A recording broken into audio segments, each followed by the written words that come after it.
அன்பர்களே வணக்கம். இன்றைய தினம் 24/6/2026 புதன்கிழமை, சித்திரை நட்சத்திரம். ஒரு பெண்ணுக்கு ஒரு குழந்தை பிறக்கிறது.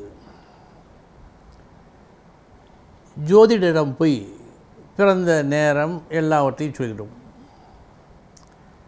அவர் 1 வயதிற்கு மேல்தான் ஜாதகம் பார்க்க வேண்டும் என்று சொல்லுகின்றார். இது ஏன்? அவர் சொன்ன வார்த்தையை மட்டும் கவனியுங்கள்.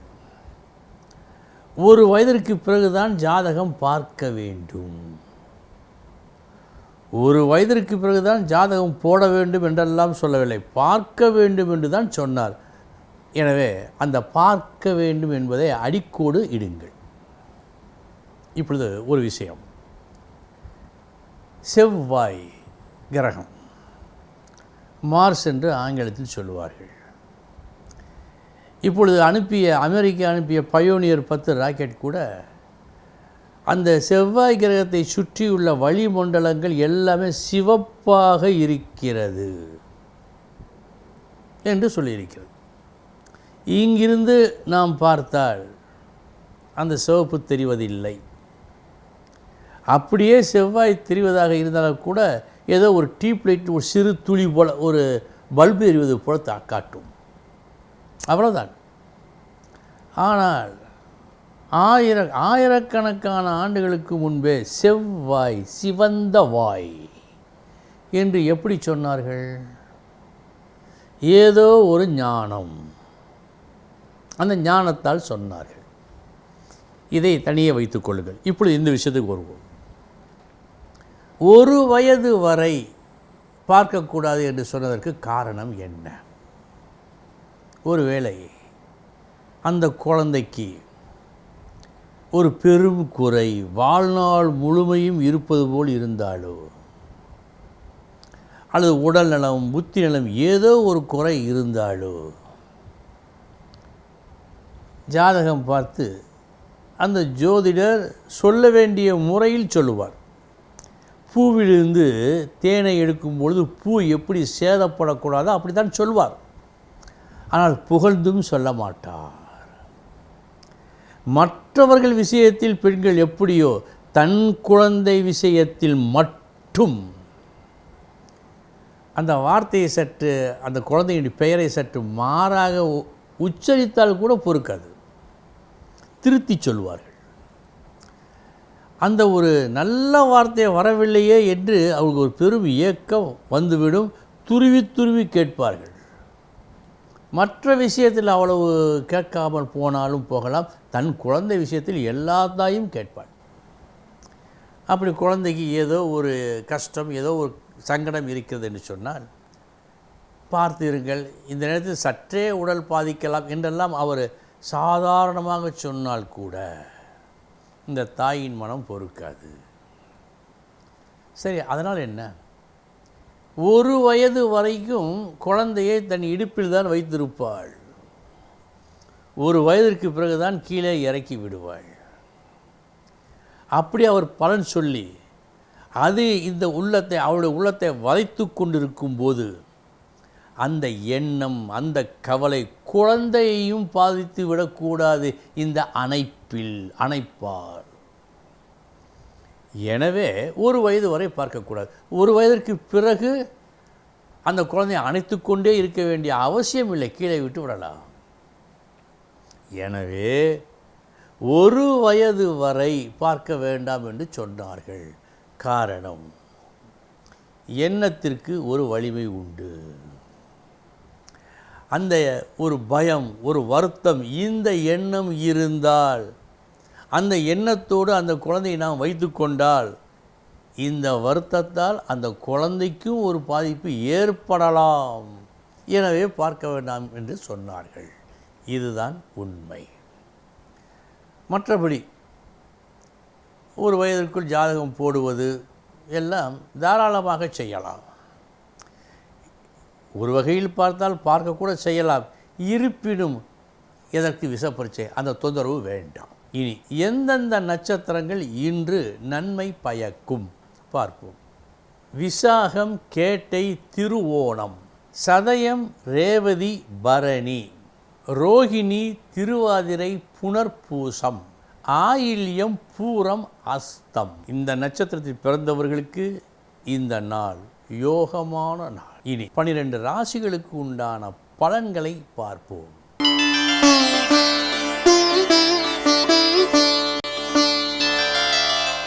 மேச ராசி அன்பர்களே, நல்ல நாள். ஒரு கஷ்டத்தை நீங்கள் ஒரு புது அணுகுமுறையில் அகற்றி இன்புறும் நாள். முல்லை முள்ளால் எடுப்பது போல் ஒரு கஷ்டத்தை விசேஷ அறிவால் நீக்கி நீங்கள் இன்புறும் நாள்.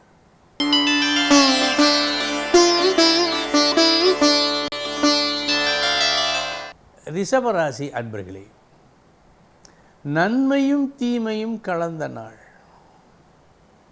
முதற்பாதி மதிப்பு, மரியாதை அனைத்தும் உண்டு. மறுபாதி அனாவசியமான செலவுகளில் நீங்கள் தள்ளப்படுவதும் நடக்கும். கவனம்.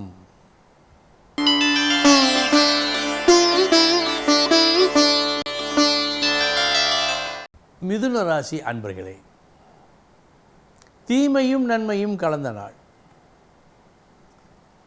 முதற்பாதி கையிலிருந்து பணம் தண்ணீராய் செலவாகும், அதுவும் அனாவசிய செலவு. மறுபாதி எதிர்பாரா பண வரவுகள் உங்களை ஆனந்தத்தில் ஆழ்த்தும்.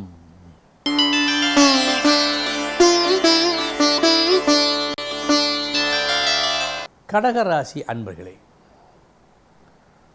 புத்திசாலித்தனமாக யோசித்து புத்திசாலித்தனமான ஒரு நடவடிக்கையால் எடுத்த வேலையை நல்லபடியாக முடிப்பீர்கள். அதற்காக நீங்கள் காட்டும் முயற்சியும் ஒப்பற்ற ஒன்றாக இருக்கும். முயற்சி உண்டு, வெற்றியும் உண்டு.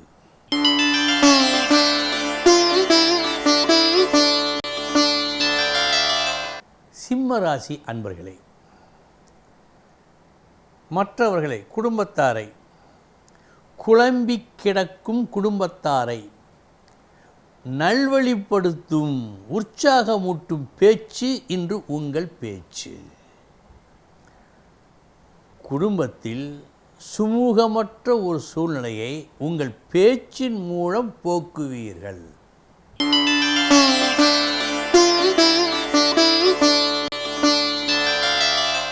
கன்னிராசி அன்பர்களே,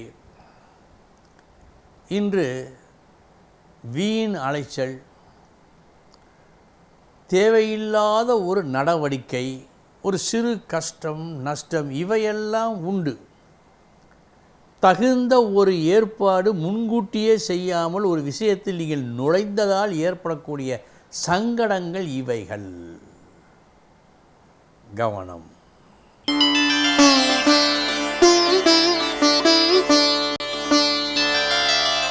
துலாம் ராசி அன்பர்களே, நாளைய தினம் இப்படித்தான் இருக்கும்.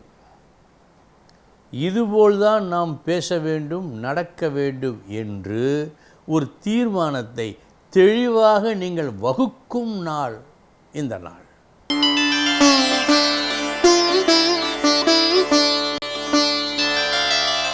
விருச்சிக ராசி அன்பர்களே, இன்றைய தினம் கஷ்டத்தோடு ஒரு வேலையை ஆரம்பித்து, வேறு வழியின்றி ஆரம்பித்து, கடைசியில் லாபத்தோடு முடிகிறது அந்த வேலை.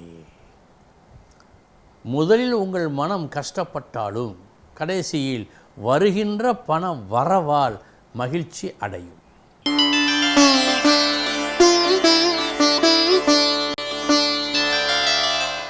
தனுசு ராசி அன்பர்களே, இன்று ஒரு புதுமையை, அடுத்தவர்களுக்கு பாடம் தரும் ஒரு வகையை, வழியை நீங்கள் காட்டுவதாக காட்டுகிறது. நாளைய தினம் இப்படித்தான் இருக்கும் என்று முன்கூட்டியே யூகிக்கும் ஒரு பிரபல்யமான அறிவு இன்று உங்களிடம் பளிச்சிடுகிறது.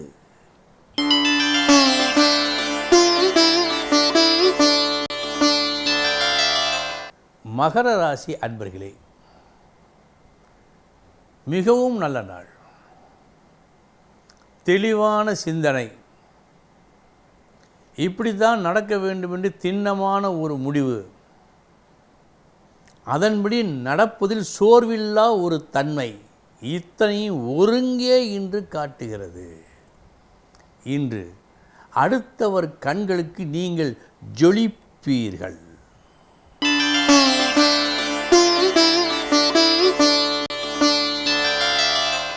கும்பராசி அன்பர்களே, உங்களுடைய ஒரு புதிய முயற்சி இன்றைய தினம் இதுவரை நீங்கள் பெறாத வெற்றியை கொடுக்கும். ஒரு புது முயற்சியால் வெற்றி.